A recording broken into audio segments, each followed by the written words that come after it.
Assalamualaikum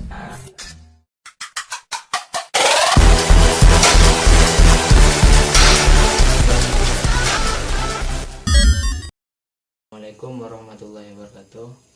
Saya akan menjelaskan pada slide yang pertama, yang dimana slide yang pertama yang berisi tentang jenis-jenis pendapatan akuntan. Jenis-jenis pendapatan akuntan di sini terbagi menjadi 5 poin. Poin yang pertama yaitu pendapatan wajar tanpa pengecualian, yang dimana seorang auditor telah melakukan perintahnya setelah melakukan pemeriksaan sesuai dengan standar auditing yang ditentukan oleh Ikatan Akuntan Indonesia. Yang kedua yaitu pendapatan wajar tanpa pengecualian dengan bahan penjelasan yang ditambahkan dalam laporan audit bentuk baku. Pendapatan ini terjadi karena suatu keadaan yang dimana seorang auditor itu diharuskan untuk menambah suatu paragraf baru di dalam laporan audit, namun paragraf tersebut tidak mempengaruhinya. Keadaan-keadaan di sini seperti 1. Pendapatan wajar sebagian didasarkan atas laporan audit independen lain. Yang kedua yaitu untuk mencegah agar tidak terjadi penyesatan karena keadaan-keadaan tertentu. Yang ketiga, apabila terjadi suatu kondisi dan peristiwa agar tidak terjadi kesangsian. Mungkin hanya itu. Assalamualaikum warahmatullahi wabarakatuh. Assalamualaikum warahmatullahi wabarakatuh. Saya Siti Khadijah. Saya akan menjelaskan tentang jenis-jenis pendapat akuntansi, yaitu ada 5. Yang pertama adalah pendapat wajar tanpa pengecualian, adalah di mana auditor melakukan pemeriksaan berdasarkan standar dan audit yang ditetapkan oleh IAI.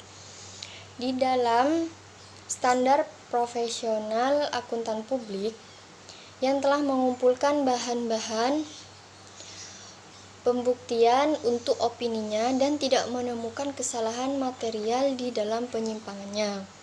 Yang kedua adalah pendapat wajar tanpa pengecualian dan bahasa penjelasan yang ditambahkan dalam laporan audit bentuk baku. Maksudnya di sini adalah bila mana pendapat ini diberikan jika terdapat suatu keadaan tertentu, maka auditor memberikan paragraf penjelasan di dalam laporan keuangannya yang telah dibuat audit tersebut. Yang ketiga adalah pendapat wajar dengan pengecualian. Yang dimaksud di sini adalah pendapat wajar dengan pengecualian adalah memberikan laporan keuangannya secara wajar dan dalam semua hal material, baik dalam pelaporan keuangan, terus hasil usaha, perubahan ekuitas, dan arus kasnya. Yang keempat adalah pendapat tidak wajar. Pendapat tidak wajar adalah apabila auditor tidak memberikan pendapatnya secara tidak wajar, maka dia harus memberikan sebuah penjelasan di paragraf lain sebelum paragraf laporan keuangannya dan memberikan pendapat yang substantif bagi auditor yang tidak melakukan pendapat yang tidak wajar. Yang kelima adalah pernyataan tidak memberikan pendapat, yaitu adalah suatu auditor yang tidak menyatakan suatu pendapatnya, maka dia harus merumuskan atau suatu pendapat yang menyatakan bahwa dia tidak bisa memberikan pendapatnya atas laporan keuangannya, maka dia harus memberikan alasan yang substantif agar semua laporan keuangannya itu dapat dimengerti. Alasan tersebut harus benar-benar konkret agar mendukung pernyataan tersebut. Terima kasih. Wassalamualaikum warahmatullahi wabarakatuh. Assalamualaikum warahmatullahi wabarakatuh. Jadi di sini saya kebagian menjelaskan tentang jenis-jenis laporan keuangan audit. Nah, langsung saja, apa aja sih jenis-jenis laporan keuangan audit? Yang pertama, ada jenis laporan audit bentuk baku. Apa sih laporan audit bentuk baku itu? Nah, laporan audit bentuk baku merupakan laporan yang memuat pendapat wajar tanpa pengecualian.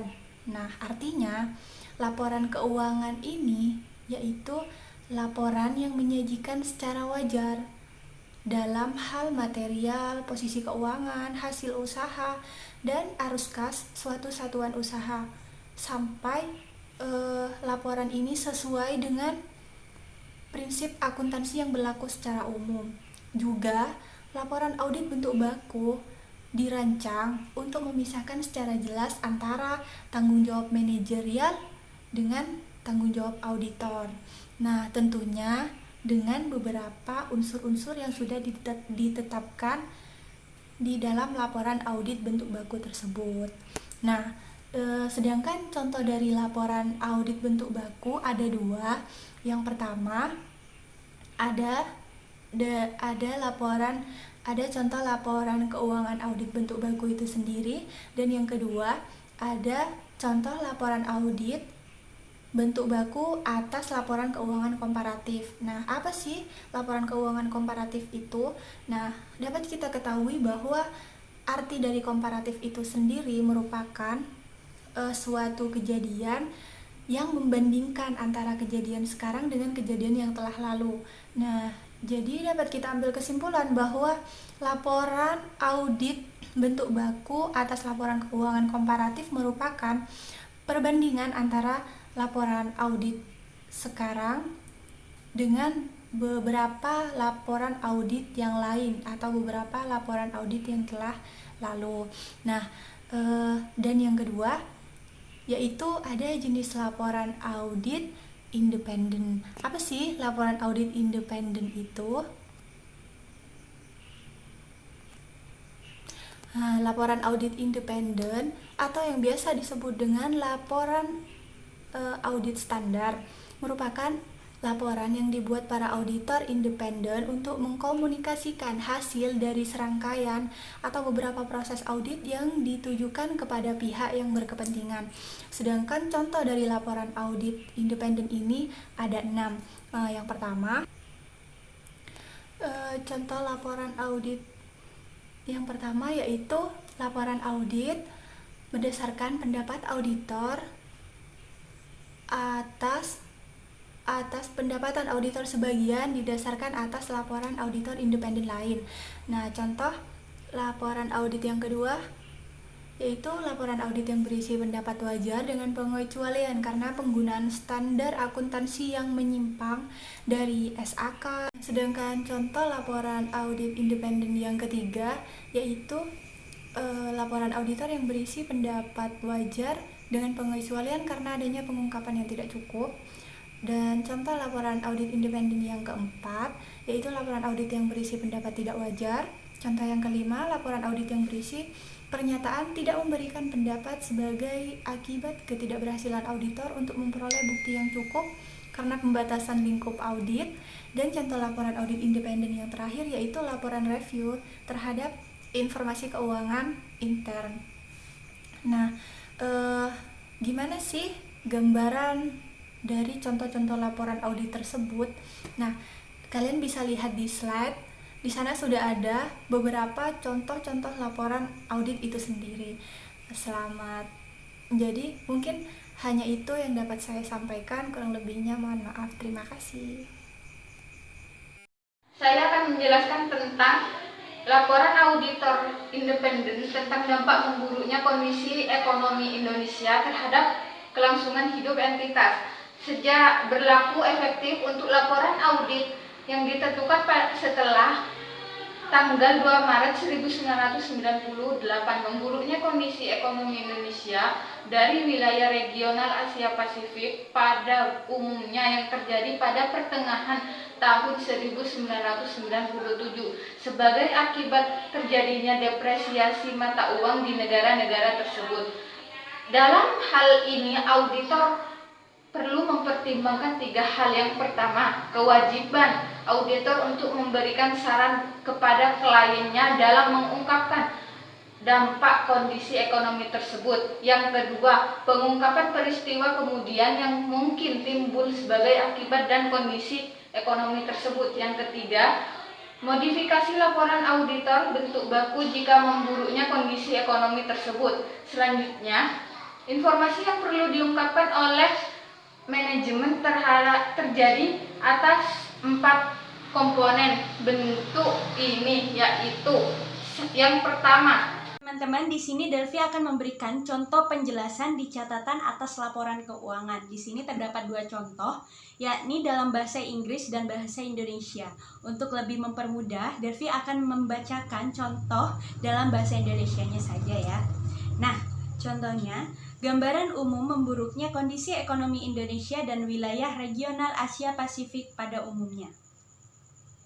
Banyak negara di wilayah regional Asia Pasifik, termasuk Indonesia, mengalami dampak memburuknya kondisi ekonomi, terutama karena depresiasi mata uang negara-negara tersebut.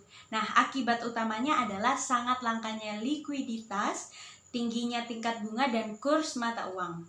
Kondisi ini mencakup pula penurunan drastis harga saham, pengetatan penyediaan kredit, dan penghentian atau penundaan pelaksanaan proyek konstruksi tertentu. Dampak memburuknya kondisi ekonomi Indonesia terhadap customer perusahaan telah menurunkan jumlah penjualan dan mengakibatkan meningkatnya resiko kredit bawaan dalam piutang usaha. Berikutnya adalah pertimbangan dari auditor atas kemampuan untuk mempertahankan kelangsungan hidupnya.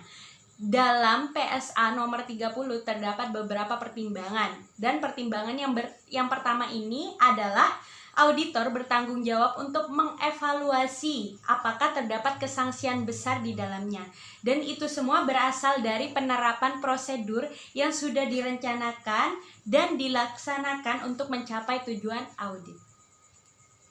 Dan pertimbangan yang kedua adalah cara auditor mengevaluasi. Cara yang pertama nih, ada auditor mempertimbangkan apakah prosedur yang dilaksanakan ini menunjukkan adanya kesangsian yang besar di dalamnya. Dan itu semua bertujuan untuk mempertahankan keberlangsungan hidupnya si entitas ini nih. Dan cara yang kedua ada, jika auditor yakin bahwa terdapat kesangsian besar di dalamnya, maka auditor ini harus melakukan yang pertama adalah memperoleh informasi mengenai rencana manajemen yang dibutuhkan atau yang akan ditujukan untuk pengauditan ini. Dan yang kedua ada menentukan apakah perencanaan tersebut dapat efektif untuk dilaksanakan.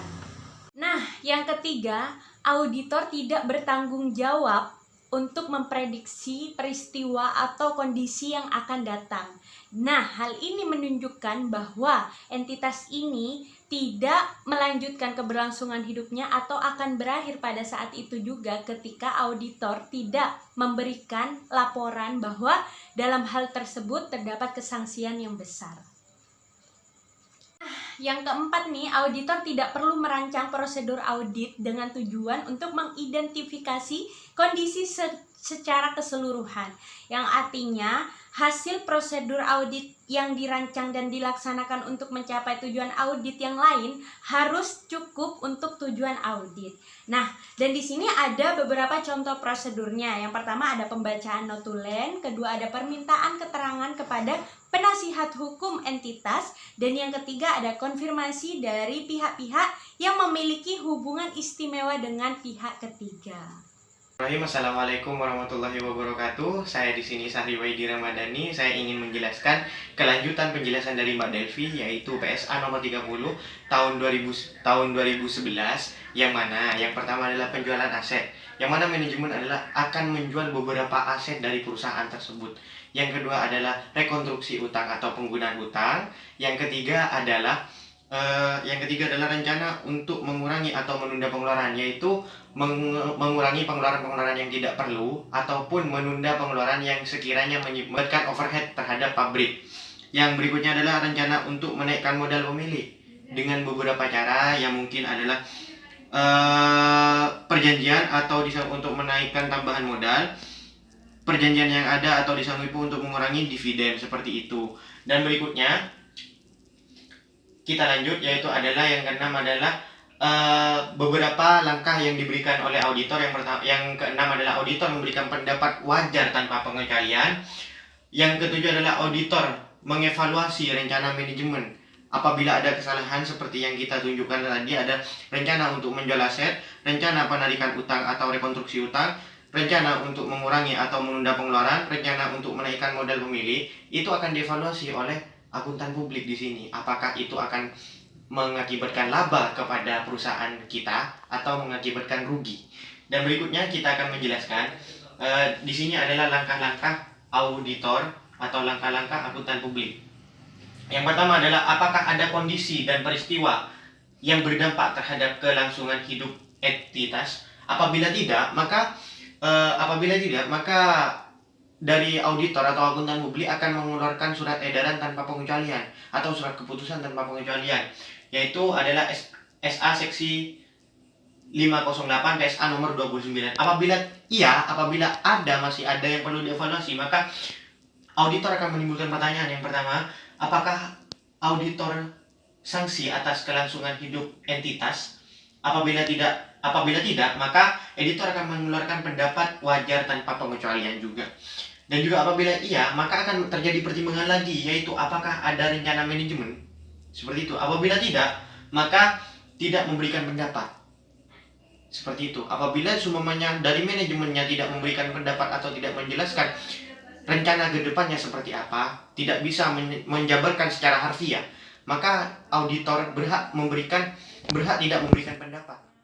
Dan yang berikutnya, apabila ya, maka akan timbul lagi persepsi, yaitu apakah rencana manajemen dapat dilaksanakan. Maksudnya adalah setiap yang direncanakan, apakah manajemen yang direncanakan oleh manajemen, apakah bisa diimplementasikan atau direalisasikan. Apabila tidak, maka tidak memberikan pendapat juga. Mohon maaf, barusan ada gangguan teknis, sedikit kendala, biasa namanya juga teknologi. Mari kita lanjut.